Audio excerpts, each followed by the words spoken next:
discuss over the weekend two separate topics. As is our tradition, tonight I share with you some reflections about Israel. Under the belief that the more you understand, the more Israel could be alive and could be relevant, even if sometimes the understanding doesn't make you feel good. Even if the understanding is upsetting. But when you understand, there's at least a possibility to think about what you could do. And when you understand someone like Esenthera, it's not about solving problems, it's about being able to understand where people are. And understanding creates greater closeness. So tonight I want to share, my theme is going to be, what do Israelis think about you? And tomorrow, I want to share with you some thoughts on a subject that I'm in the middle of working on. And it's going to be a major educational dimension of the Hartman Institute's work. And that is a very interesting category called Derech Eretz. Last year we sat down and tried to figure out what would be an important thing to study. And what Derech Eretz means we'll talk about tomorrow. But does Derech Eretz mean decency, morality? What does it mean? We'll talk about it. But the relationship, there's a very famous statement which is Derech Eretz Kadma LaTorah. Derech Eretz has to come before Torah. And so we're going to talk about Derech Eretz and what is Derech Eretz in individual life, what is Derech Eretz in politics, something that's missing more and more. So this will be our theme for tomorrow, for the two sessions tomorrow. We'll see how that progresses, and then if there's some time, I might go into another dimension of the Derech Eretz in political discourse, if we have the time tomorrow. We'll see how it progresses. But tonight I want to talk about what Israelis think about it. Now, for most people in this room, and for me personally, I see one of my primary responsibilities as a teacher is to make sure that the Jewish people don't separate from each other. When I wake up in the morning, I don't care about the Hartman Institute. I don't care about my job. My job is not an end. My job is a means. And there's a number of things that I care about tremendously. And one of the most significant ones is that on my watch and in our generation, the Jewish people don't walk away from each other. And it's not self-evident that they won't. What do we need in order to create a people who could live with each other? How do we deal with difference? You've heard me teach about that, issues of pluralism, respect, mutual commitment. And it grows very deeply out of an understanding of Judaism, in which Judaism, as I've taught you many times, is very different from Christianity and Islam. Christianity and Islam, the Christian community, the Muslim community, are communities that were formed around their religion. In the Jewish tradition, Jews were formed around Judaism. Judaism is the religion that was given to Jews who existed before Judaism. And to be a part of the Jew, to be a part of the people, is one of the essential features of how I've always understood myself, how I understand a core sense of being a Jew. And so I take very seriously when Jews hurt Jews. I take very, very seriously when a framework is created which weakens our ability to respect each other, to care for each other, to love each other, to see each other as I know it's a cliche, but as Jerry Maguire says, as each other, you complete me. I'm not responsible for you. It's not that I have to take care of you when you're sick. No, who I am is in relationship is in relationship with you. I am not who I am if you're not there too. That has led to a major amount of work that I and my institute have embarked upon to work on how is it that we can ensure that North American Jews don't walk away from Israel. How do we create narratives about Israel, ways of talking and thinking? The Natalie Portman thing that you presented is just a beautiful example of how someone in North America is expressing her love for Israel. The notion of what does it mean to be a responsible citizen? What does it mean to be a responsible citizen? Is about having aspirations for your country, not necessarily only complimenting it. And we, in this project called I Engage, much of it over the years I've shared with you. But last year, in July,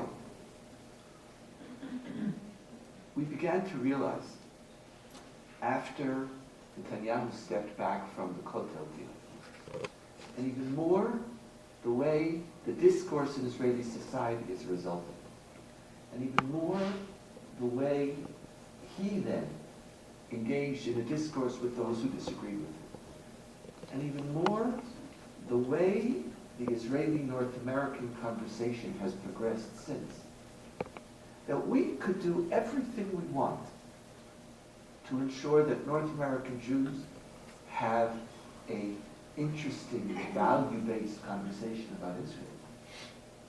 But if they feel that Israelis have walked away from them,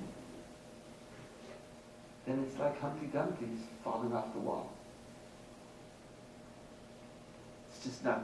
If Israelis don't feel that you care about, that they care about you, there's not going to, no matter what we do, even if we allow discourse and criticism and all, we engage in vibrant, multi-nuanced conversation about Israel, but do we really care about it? And today, there are grounds for being suspicious. So I want to expand on that. First, one of the interesting things about Israeli Jews of all ages is that it's distinct from America. The idea of Jewish peoplehood is a given, self-evident responsibility. One of the interesting features of, we're debating it, no one really understands millennials fully.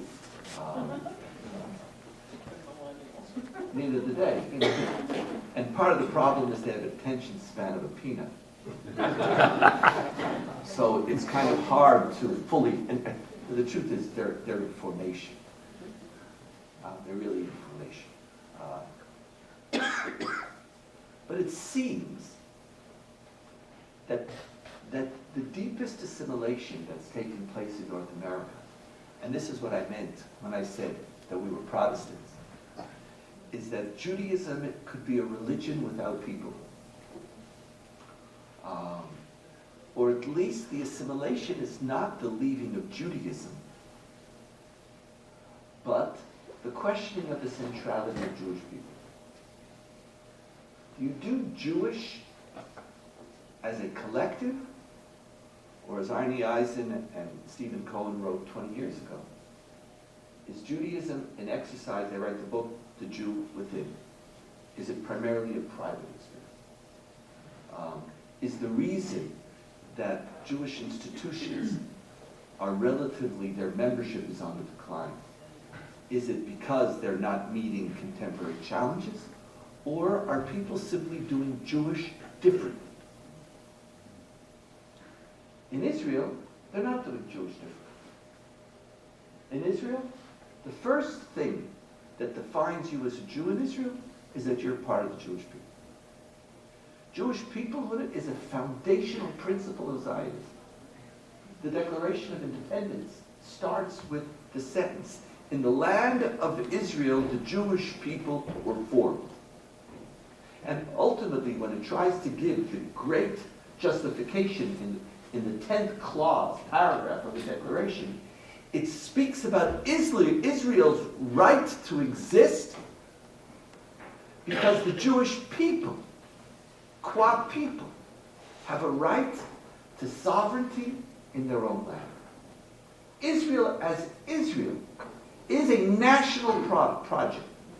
It's not an individual project. So Israelis, for them Jewish people, it is the ABC of Judaism. That's what it means to be a Jew, to be a part of a people.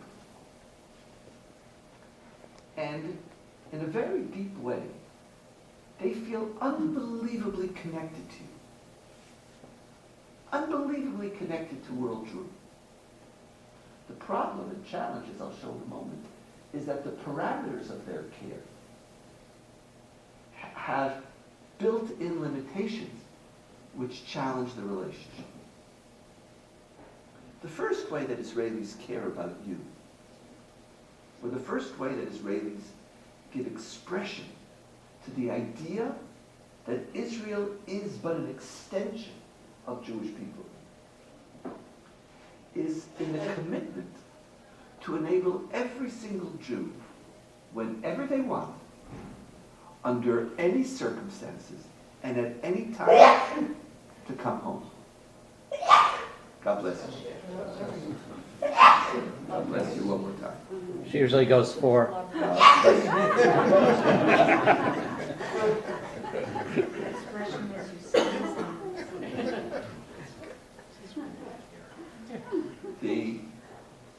It's really quite remarkable. Israelis said, I'll take care of the country. I will die for the country. I will go through hardships. I will be there from the beginning. You get to come whenever you want.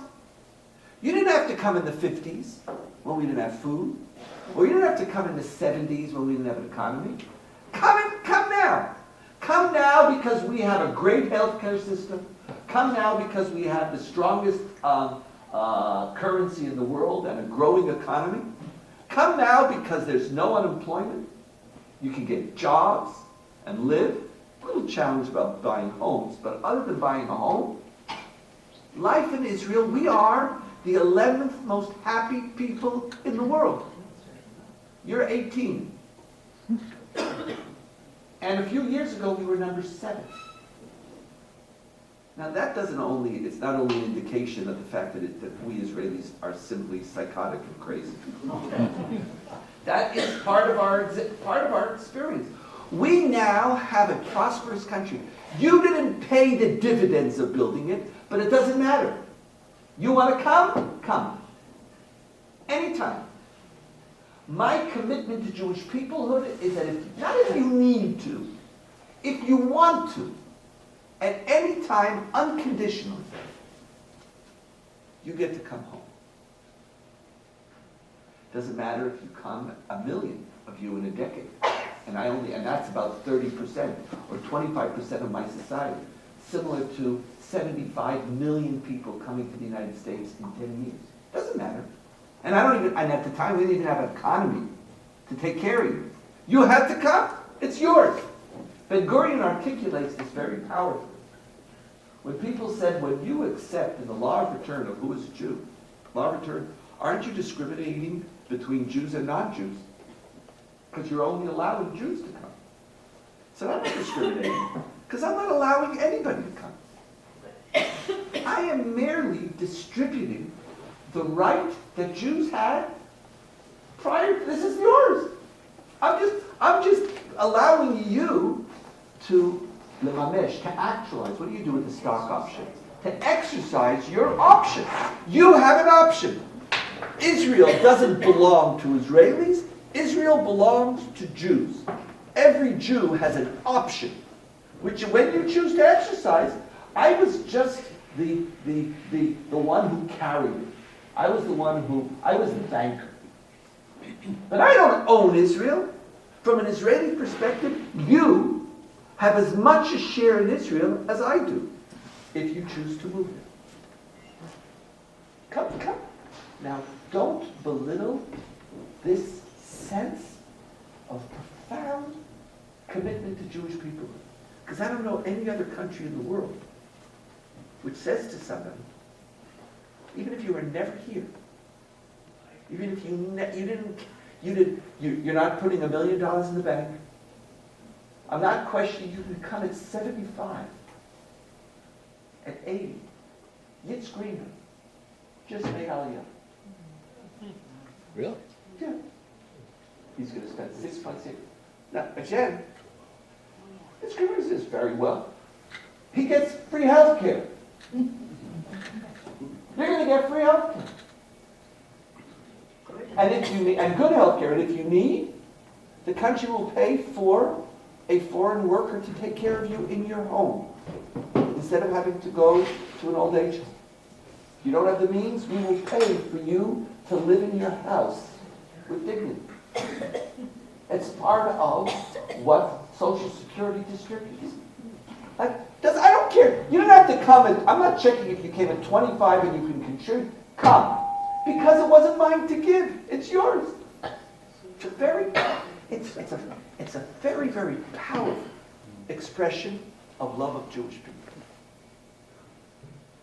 The second expression of love of Jewish people in Israel.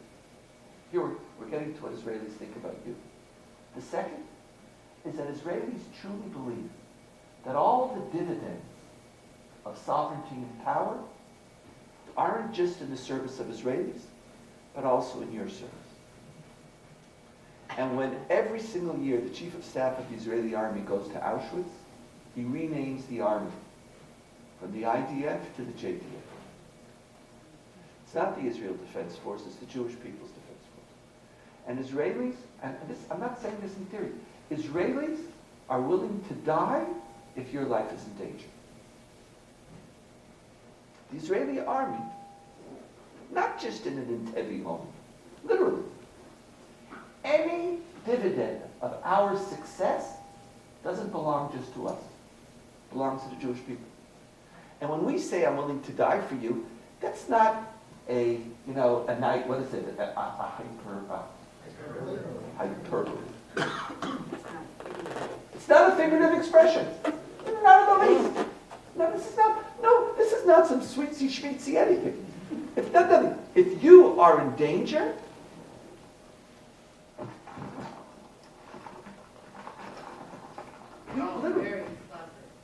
if you're in danger, we're there.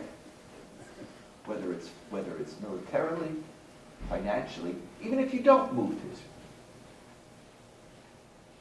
So, on the one hand, there's a very deep foundation for Israelis to see you care. You are in Israeli consciousness all the time. So wherein lies the problem? The fundamental challenge that Israelis face is that the expression of their commitment to Jewish peoplehood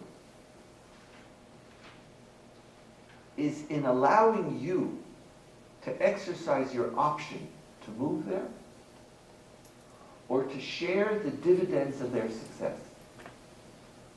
But what happens when there are Jews who don't want to move?